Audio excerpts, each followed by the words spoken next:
Hi everyone, it's Raina. So this video is looking at the total lunar eclipse in Taurus, 5 degrees of Taurus, and this is occurring at 3:24 p.m. Central Standard Time in the United States. If you live in Europe, it will still be on the 28th, I would say, because I think most time zones are just like 6 or 7 hours ahead of me. But for some people that are in the southern hemisphere, for example, it will be on the 29th of October. So this is called a blood moon because of the fact that it is a total lunar eclipse, and I was reading about it, and it actually will have a reddish hue. So I just thought that that was kind of a name. I didn't really think that it was going to be red, because you know how they have the strawberry moon, and that has nothing to do with the color, though. No, I was thinking of like a pink moon, and you know they say that can be caused by certain things in the atmosphere, like if a volcano has erupted or something. But no, this has to do with the lunar eclipse. But the interesting thing is that I always go back to the almanac, to almanac.com, which has the names for each of the full moons. And these are based on a lot of times the Native American tribes, what they would call this moon. And the one that they said it's called is the hunter's moon. That might be the most common one. And it's the full moon that takes place after the harvest moon, which was in late September. And I love some of the other names for it because sometimes they're very poetic, like falling leaves moon, and the migrating moon. That has to do with the birds when they start to fly south for the upcoming winter. But even the drying rice moon, and that was from the Dakota Indians, and they were talking about after they've harvest rice, preparing it for the winter. I just think that that's wild because I don't even think about rice in my neck of the woods, And then the freezing moon. So those are just interesting alternative names for it.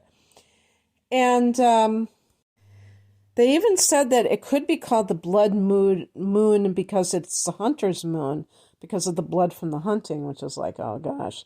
But yeah, so the when we think of the blood moon in general, it's because it's a total lunar eclipse.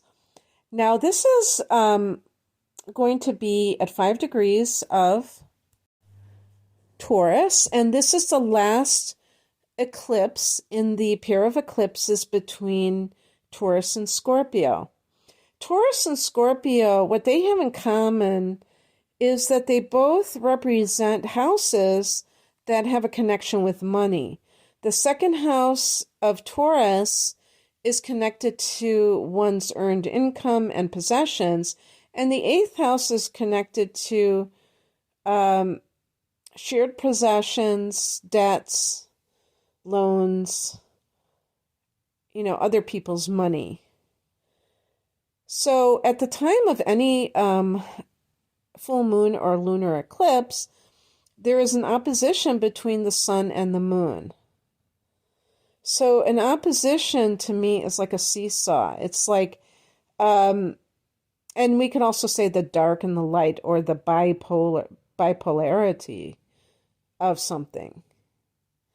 And so, we think about my money, my resources, and our resources. And really, if we think about it in a broader sense, it can even be about the world at large or your particular country. So it is possible that there could be some kind of financial situation that occurs Um, a lunar eclipse can, bring drama. It can bring a kind of like revelation. So secrets can come out in general. It's possible that it is connected to financial issues. But, in the United States in 1929, there was the advent of the Great Depression, and that occurred on October 29th, which is a day later. So it wouldn't be the first time in late October. I don't want to put that out in the universe that there's going to be another Great Depression, but I just think it's interesting because one thing to remember too is that things can be manipulated. It's not necessarily that they're just randomly happening in the stock market, just randomly crashes.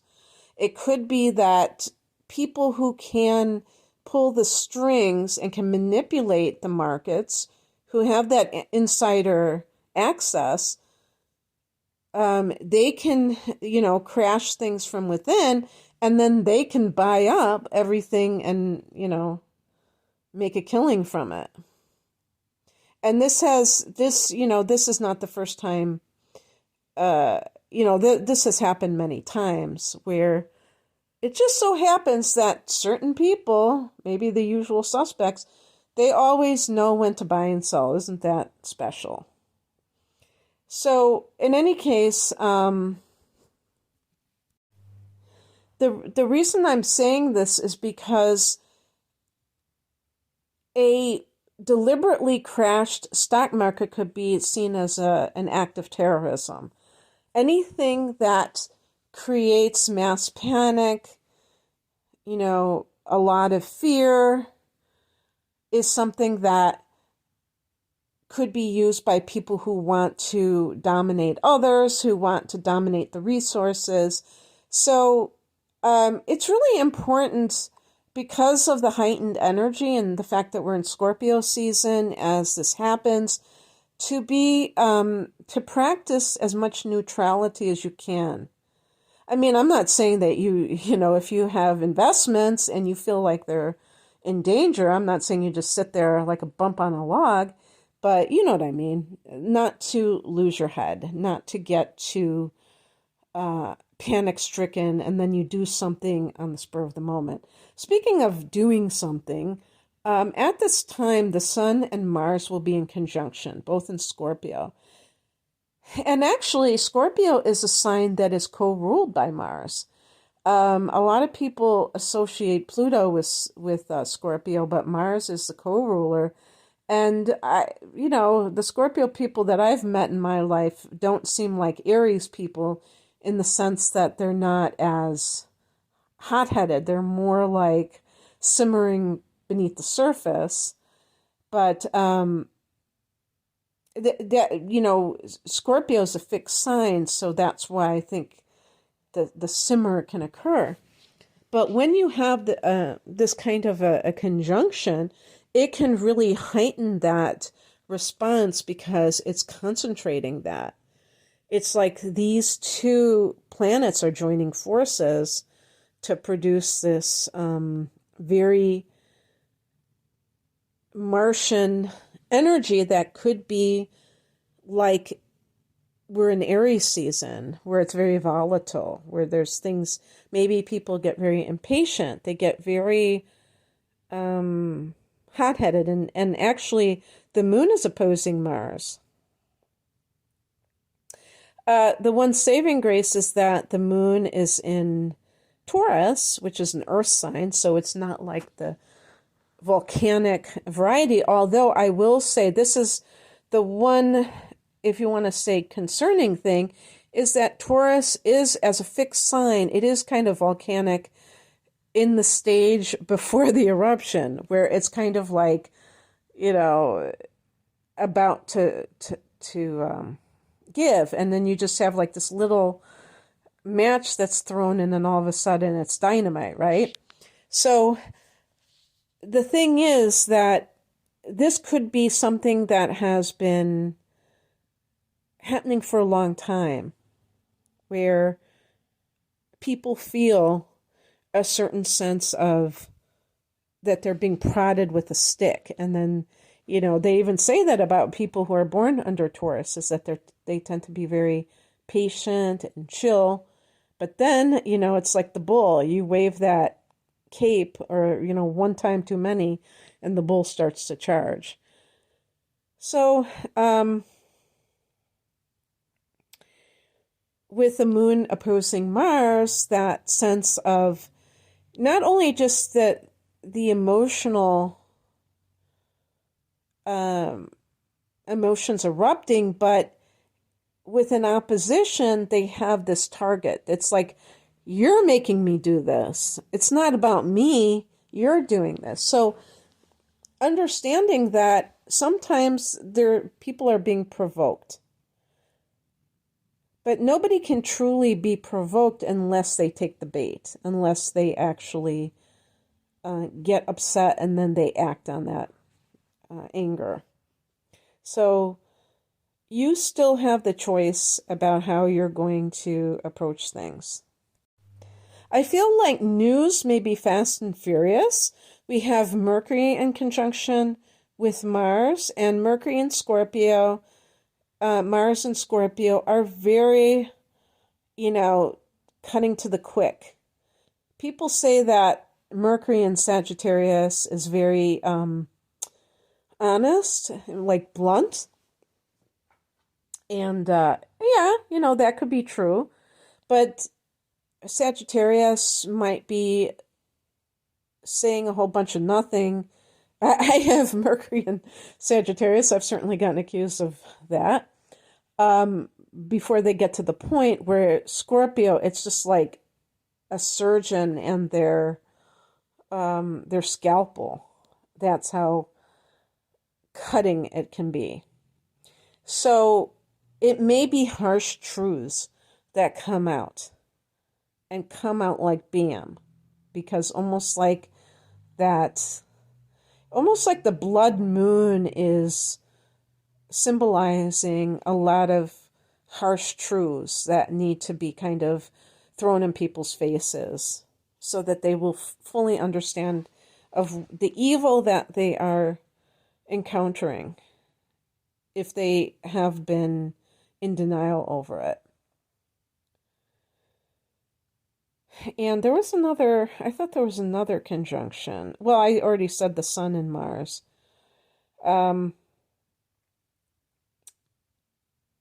There's going to be an opposition between Mercury and Jupiter. So watch out for hyperbole.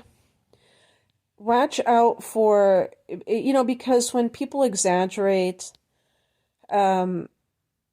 sometimes it can just be annoying, but sometimes it can be deadly because they,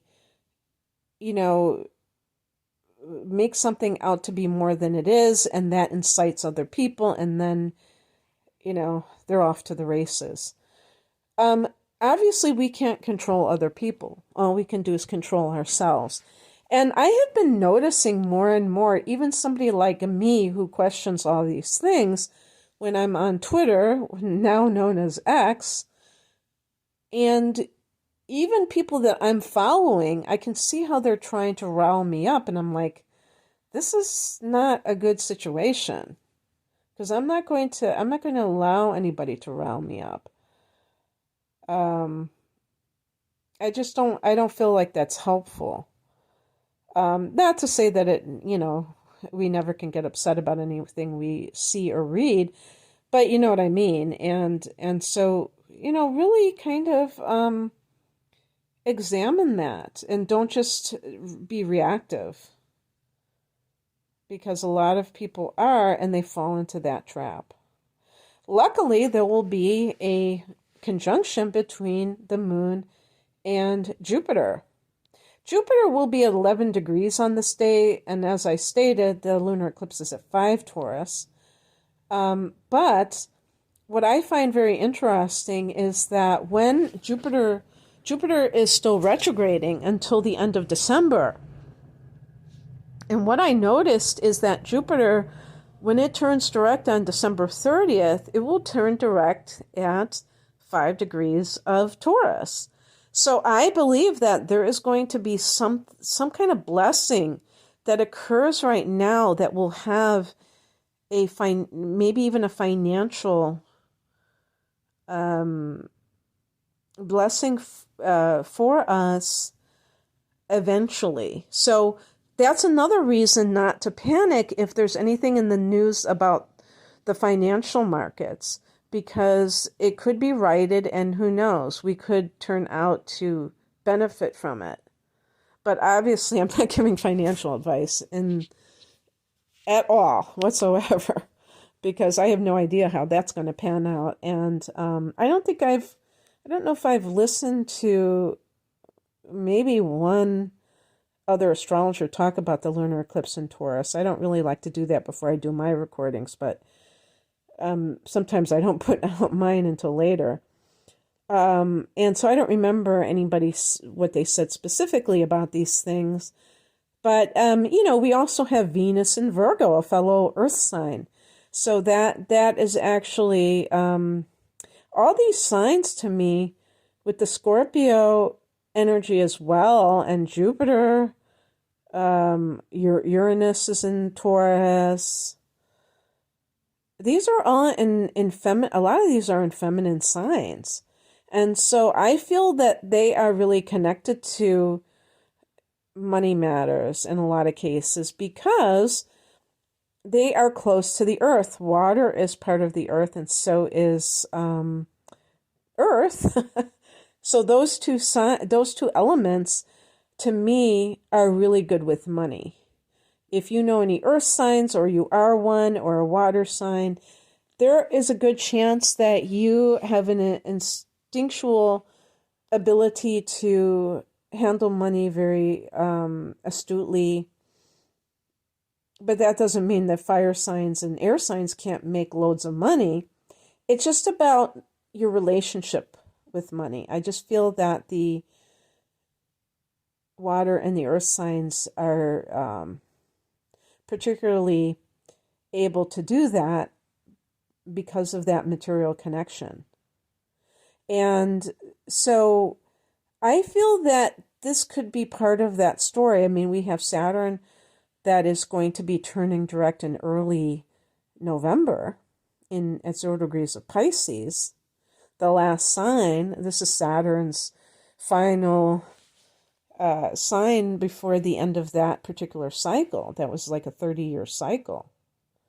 So there's a lot going on here that could be pointing to, practical concerns. And certainly, I'm sure a lot of people in their own personal life have had this theme come up for themselves about their finances, about how the governments are spending money. What are their priorities? And so this may be, going on in the forefront during this time, or maybe even expose of fraud, of financial fraud of some sort. And there's some nice angles from the sun and the moon to Saturn. Sun's trining Saturn, the moon sextiling it. And I think that that's really great, because this can show restraint. This can show respect for tradition.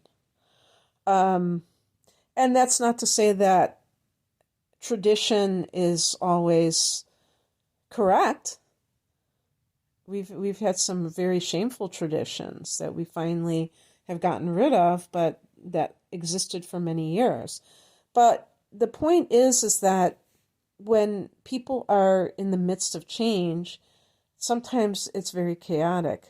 And part of the reason why is because people are so fed up that they just don't want to obey anything. And I feel like there is going to be emotional positivity and also maturity. We could also say that with the sextile between the moon and Saturn, emotional maturity. We know that the last few years have been really chaotic, and even before then. And people who are younger, I just can't even imagine what this, how you are absorbing this and how you are viewing life at this point. People who are older, it can be a shock to the system as well, because we know how it used to be and how it is, and we can see the contrast. So nobody is immune from what has been happening. But the bottom line is that there have been a lot of things that humanity has been subjected to for eons. And some say that we're in the end days. And now I realize the end days didn't mean the end of the world, but they meant the end of these controllers being able to control humanity, because we're just too sovereign. We're too aware of our personal power.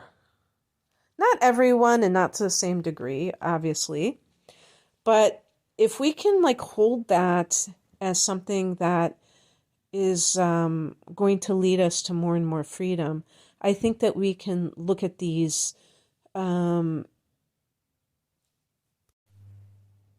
astrological events that may prove to be very eventful, perhaps, or at the very least, where emotions are running high. And, this is a powerful full moon, so that purging effect can certainly be front and center, and that can be very cathartic. It doesn't have to be total chaos and destruction. So believing that there is something, that the best is yet to come, I feel is very important when things are at a fever pitch, and when everything seems to have descended into chaos, is to know that there is divine order within it. And anyway,